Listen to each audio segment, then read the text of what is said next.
안녕하세요. 김성길 목사와 함께하는 GTS 말씀 묵상 시간입니다.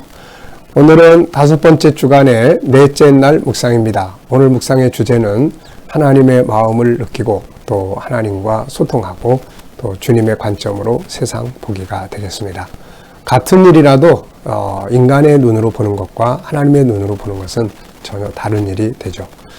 우리의 삶을 좀 더 낮게 승리하기 위해서는 항상 주님이라면 어떻게 생각하실까? 주님의 입장에서 본다면 어떨까? 이런 생각을 가지는 것이 아주 좋습니다. 또 우리와 함께 주님이 계시다는 것을 기억하시고 이럴 때 주님의 마음은 어떠실까? 한 번쯤 생각을 해보시면 훨씬 더 좋은 삶을 살게 되는 거죠. 자, 오늘도 그러면 먼저 그림을 보고 정리를 해보겠습니다. 자, 오늘 그림을 한번 보시기 바랍니다. 한 가족이 아주 하나님 앞에 이쁘게 기도하는 장면인데요. 아주 간단한 식탁을 차려놓고 국 하나 있는 것 같고 밥 그리고 하나님 앞에 기도하고 있습니다. 무엇을 기도하고 있을까요? 자, 이 장면을 보시면서 느끼는 것이 있다면 한번 적어보시기 바랍니다. 저는 참 행복한 가정이다. 많은 것이 없는 것 같은데 그런데 이 기도 이게 참 행복이에요. 작은 것에 감사하고 그래서 기도는 하나님과 소통의 통로요. 기도는 또 인간적으로 부족한 것들을 채워주는 아주 은혜죠. 부족한 것을 채워주셔서 만족하게 하는 은혜입니다. 기도는 또 행복과 희망의 도구가 되기도 합니다. 그래서 우리가 아무리 많은 것을 가지고 있어도 불행한 사람이 있고 작은 것을 가지고도 행복한 사람이 있는데 그 중간에 중요한 도구는 기도입니다. 감사의 기도가 부족한 부분을 채워주는 거죠. 자, 행복한 가정. 자, 두 번째 그림 속의 내용을 찾아보기입니다. 분석입니다. 보이는 것과 보이지 않는 것. 늘 말씀드리지만 항상 보이는 부분만 집중하지 마시고 보이지 않는 부분들을 찾는 노력을 해보시기 바랍니다.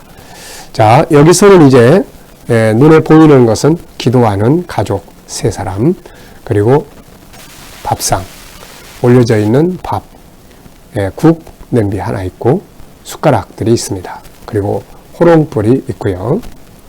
그리고 어두움을 밝혀주는 방 안이 있고 밖에는 아직 어두운 것 같습니다. 이게 저녁인 것 같기도 하고 아침인 것 같기도 하고 그렇네요.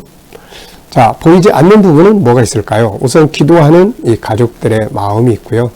또 이 기도 가운데는 하나님이 계시죠. 그래서 하나님이 이것을 들으시는 하나님이 계시고 그리고 또 기도의 결과들이 있을 겁니다. 기도하고 난 다음에 불평하지는 않을 것 같아요. 그래서 기도하고 난 다음에 감사함으로 하루를 마칠 것 같습니다.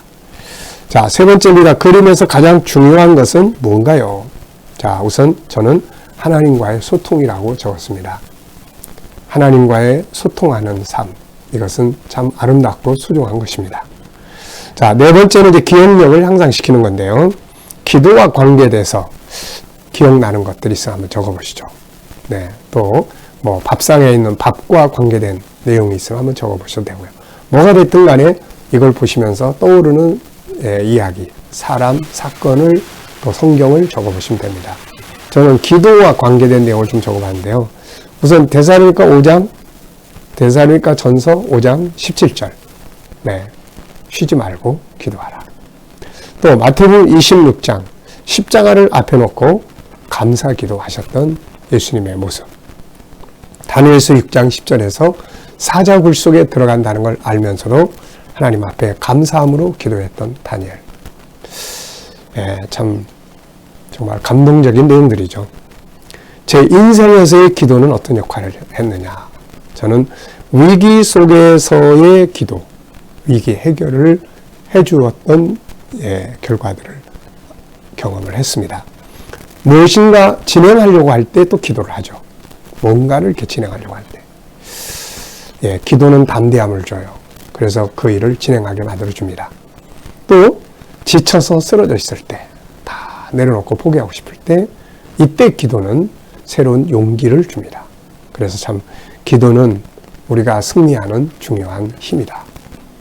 자, 5번째 코너는 상상력을 키우는 겁니다. 이 그림을 가운데 놓고 앞에는 어떤 그림을 그리면 좋을지, 뒤에는 어떤 그림을 그리면 좋을지 한번 생각을 해보시기 바랍니다. 저는 현재의 그림을 저녁 시간으로 생각을 하고, 그렇다면은 앞에는 부지런하게 일하고 돌아오는 아버지, 또 가족들의 모습을 그려볼 것 같습니다. 그리고 와서 부지런히 저녁 준비하고, 그리고 나서 감사의 기도 드리는 가족. 또 이 그림 다음의 그림은 뭘 그릴 수 있을까요? 아마도 희망과 발전하는 모습이 아닐까 싶어요. 이렇게 기도하며 살아가는 사람들의 삶은 점점 발전하게 되어 있습니다. 그래서 기도의 시간 다음에 이 가정이 좀 더 발전한 모습의 그림을 그릴 수 있을 것 같습니다. 자, 오늘도 본문 말씀 주기도문 다 같이 한번 읽어보겠습니다. 마태복음 6장 9절로 13절. 그러므로 너희는 이렇게 기도하라. 하늘에 계신 우리 아버지여, 이름이 거룩히 여김을 받으시오며 나라가 임하시오며 뜻이 하늘에서 이루어진 것 같이 땅에서도 이루어지이다. 오늘 우리에게 일용할 양식을 주시옵고 우리가 우리에게 죄 지은 자를 사하여 준 것 같이 우리 죄를 사하여 주시옵고 우리를 시험에 들게 하지 마시옵고 다만 악에서 구하시옵소서. 나라와 권세와 영광이 아버지께 영원히 있사옵나이다. 아멘. 자, 어제와 오늘 감사한 일을 쭉 적어보시기 바랍니다. 어제 감사한 일들은 무엇이 있었는지, 저는 이제 보통 하루 일과, 어제 하루 동안의 일과를 이렇게 쭉 적습니다. 네, 왜냐하면 다 감사한 일이니까요. 자, 오늘도 역시 우리가 이렇게 하루를 시작합니다. 감사한 일들이 뭔지 또 적어보시기 바랍니다. 자, 1번입니다. 본문에 나타나고 있는 하나님의 마음은 뭔가요? 서두에 이렇게 기도하라. 주님이 이렇게 말씀하셨어요. 주님의 말씀이 하나님의 마음이라고 생각을 합니다. 그래서 이 내용 속에 이렇게 기도를 해라.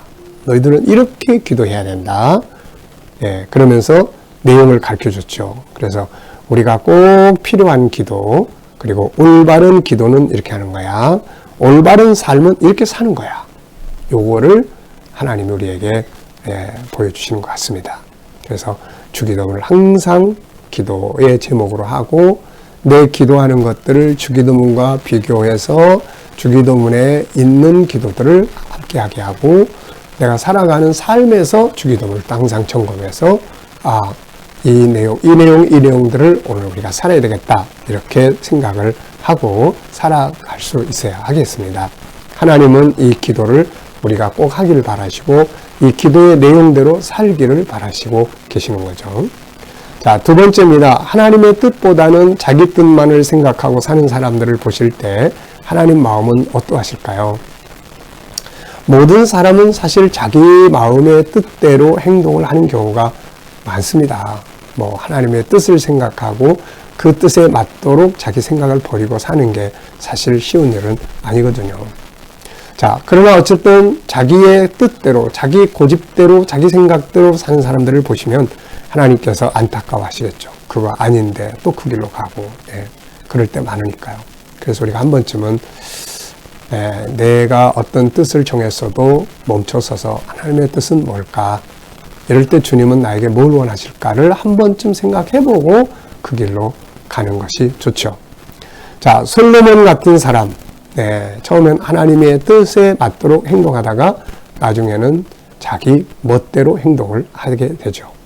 사울 왕도 마찬가지입니다. 처음에는 겸손하고 그래서 하나님이 기뻐하시고 원하시는 방향대로 갔어요. 그런데 나중에 왕이 되고 난 다음에 그는 자기 마음대로 행동을 하기 시작을 합니다. 자기 마음대로 행동하는 것, 이게 제대로 가지를 못해요. 인간은 제대로 갈 수 있는 지혜가 없습니다. 그래서 나중에 다 실패하게 되죠. 자, 반대로 하나님의 뜻을 우선시한 사람들이 또 있죠. 예를 들면은 아브라함 같은 사람, 그래서 하나님의 뜻을 위해서 그 자기 살아왔던 삶의 터전을 몽땅 정리해가지고 가나안 땅 새로운 곳으로 이사 갔던 사람, 하나님의 뜻을 이루기 위해서 이사를 간 사람이죠. 또 야곱 같은 사람은 내 인생을 내가 어떻게 살아야 되지? 뭘 위해 살아야 되지? 그러다가 하나님의 뜻을 이루는 삶을 살아야 되겠다. 그래서 인류 구원의 사명의 길을 선택한 사람입니다.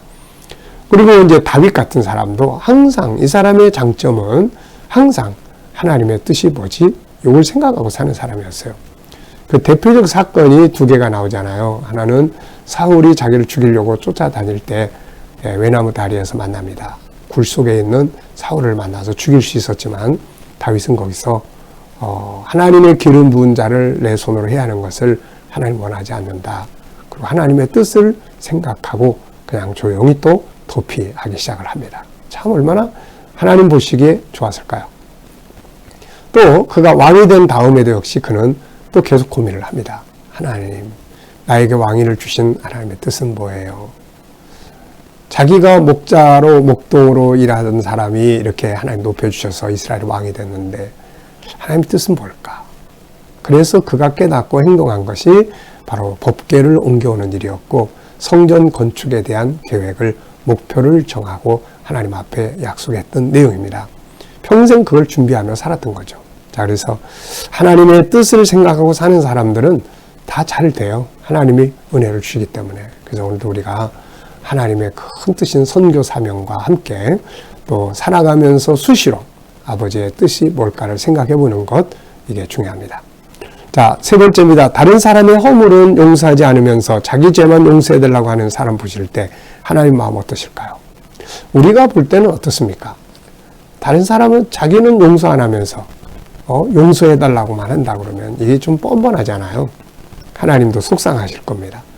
마태복음 18장 23절로 35절이 바로 이런 내용을 예수님이 말씀하신 거예요. 거기 보면은 1만 달란트라는 어마어마한 빚을 전 사람이 빚을 돈을 왕으로부터 탕감을 받습니다. 그런데 나중에 이 사람이 가다가 100데나리온, 이 100데나리온이라는 것은 1만 달란트하고는 비교할 수 없는 거죠. 오늘날로 말하면 100억에다가 100억인데 한 100만 원 정도 이렇게. 이거 상상할 수 없는 거죠. 근데 자기는 100억을 탕감을 받았는데 이 사람은 100만 원 빚진 자한테 빨리 안 갚으면 내가 고발하겠다고 이렇게 감옥에 가두겠다고 이러고 있으니까 이게 얼마나 뻔뻔스러운 이야기입니까?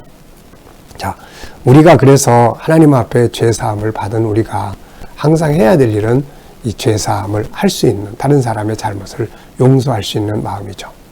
자, 네 번째입니다. 나라와 권세와 영광의 아버지께 영원히 싸움나이다. 아멘. 의 의미는 뭘까요? 자, 나라가 아버지께 있다는 것은 소망이죠. 소망. 우리가 어떤 상황에 있어서도 하나님의 나라를 바라보고 소망하고 사는 게 중요하고, 그 다음에 권세는 우리가 담대해야 될 걸 이야기를 해요. 왜냐하면 우리 아버지 것이니까 내가 쓸 수 있는 거죠. 이 권세를. 그 다음에는 이제 영광은 하나님께 돌리는 거죠. 다윗이 역대상 29장을 보면은 자기 인생을 마칠 때 하나님께 영광을 돌리는 걸 보게 돼요. 모든 부와 기가 다 주께로 말미암아 왔고 이 모든 것을 주께 드릴 수 있는 마음도 주님이 주셨습니다. 하나님께 감사하고 찬양하고 영광을 돌리는 거죠. 근데 우리가 사도행전 12장 20절로 23절에 보면 헤롯이 사람들 앞에서 연설을 잘했는데 사람들이 막 그러면서 하는데 영광을 하나님께 돌리지 않고 내가 잘했어 이렇게 하다가 결국은 죽게 되는 장면이 나옵니다. 여러분, 우리에게 어떤 일이 있든 하나님께 감사하고 찬송하고 그분의 이름을 높여드리는 영광을 돌리는 이게 아주 중요한 일입니다. 주님의 기도문의 마지막 결론은 영광을 돌려야 된다는 내용이죠. 자, 11절에서 질문 2개 만들어 보는 겁니다. 여기서 느끼는 거 있으면 또 적어 보시고요. 자, 여기서는 이제 일용할 양식을 우리에게 주옵시고, 이런 내용이에요. 오늘 우리에게 일용할 양식을 주시옵고 하는 내용인데요. 자, 이 속에 질문 2개. 첫째는 일용할 양식의 의미는 뭔가? 일용할 양식의 의미. 3가지가 있습니다. 첫째는 영혼의 양식이죠. 말씀의 양식, 매일매일 묵상. 2번째는 육적인 양식입니다. 3번째는 이제 사명의 양식이 있어요. 일용할 양식. 그러니까 무슨 말이냐면은 내가 일할 때 필요한 도구를 주세요라는 말이죠. 오늘 밭에 나가는데 주인님 포크레인 한 대만 보내주세요. 오늘 수로를 파야 됩니다. 이런 이야기죠. 그러니까 이렇게 우리가 일용할 양식, 육적인 것만이 아니라 영적인 것, 사명에 필요한 도구들을 구하는 것이죠. 자, 두 번째 질문입니다. 왜 일용할 양식을 구하라고 하셨을까요? 많은 걸 구하라고 하지 않고 일용할 양식을 구하라고 하신 뜻이 뭘까요? 우리는 일터에 살고 있기 때문에 그렇습니다. 세상은 일터예요. 일하는 현장에서 필요한 것만 있으면 되는 거지 일하는 일터에다가 뭐 잔뜩 쌓아놓는 거 아니거든요. 그래서 필요한 그때마다 필요한 양식을 구하는 것이 좋습니다. 거기서 욕심 부리면 오히려 횡령하게 되고 욕심 부리면은 엉뚱한 짓 하게 되고 이렇게 되는 거거든요. 자, 오늘 우리도 일용할 양식의 의미를 깨닫고 욕심 부리지 않고 우리가 열심히 살아가면 될 것 같습니다. 자, 오늘 응용해보고 싶은 말씀은 뭐가 있나요? 저는 시험에 들지 않도록, 유혹에 빠지지 않도록, 또 악에 빠지지 않도록, 여러 가지 많은 유혹, 욕심, 탐욕 등등의 유혹에 빠지지 않도록. 오늘의 과제는 주님을 의식하고 주님과 소통하고 주님의 응답에 반응하고 또 주님의 관점으로 세상을 보시면서 하루를 멋지게 살게 되시기 바랍니다. 자, 오늘 재능개발의 기도문은 SQ입니다. 영성재능이죠.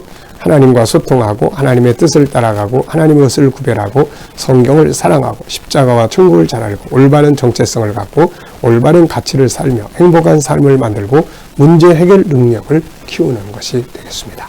오늘도 주기도문과 함께 복된 하루가 되시길 바랍니다. 자, 기도하고 마치겠습니다. 주님 감사합니다. 오늘도 주기도문과 함께 하루를 시작합니다. 오늘 하루 동안 이 기도문 속에 있는 말씀들을 우리가 실천하고 이것을 사랑하면서 복된 하루가 되게 주옵소서. 오늘은 우리 성도들과 자녀들 SQ 영성재능이 발전하게 주시옵소서. 하나님과 소통하고 하나님의 뜻을 잘 따라가고 하나님의 것들을 구별하고 성경을 사랑하고 십자가와 천국을 잘 알고 올바른 정체성을 갖고 올바른 가치를 살며 행복한 삶을 만들고 문제 해결하는 능력이 성장하게 하여 주옵소서. 주님 오늘도 우리 자녀들과 성도들 머무는 곳마다 함께 하셔서 코로나로부터 안전하게 지켜보아 주시고 저희가 믿음으로 일하는 직장과 사업장들이 형통하게 하시며 기계적으로 일하지 않고 창의적으로 일할 수 있게 하시고 새로운 일터를 구하는 자들에게는 좋은 일터들이 예비되게 하여 주시옵소서. 치료받는 모든 성도들에게는 모든 질병에서 자유함을 얻게 하여 주시고 또 믿지 않는 자들 주께 돌아와 구원받게 하여 주시며 오늘도 세계 곳곳에 있는 선교사님들과 저들의 사역 가운데 함께하여 주시옵소서. 핍박받는 교회와 성도들이 있으면 오늘도 잘 승리할 수 있도록 은혜 베풀어 주시옵소서. 감사하며 예수님의 이름으로 기도하옵나이다. 아멘.